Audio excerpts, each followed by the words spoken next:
All right, quick update. So we're getting close to the painting phase. All that's left now is kind of refinement and me being picky. The majority of the edge work is done with these tools right here. If something gets stubborn, I'll go to this guy, but for the most part, this is where I focus a lot of my edge work.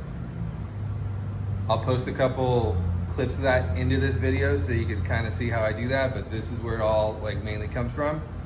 And you can see with those tools, my edges aren't half bad. So,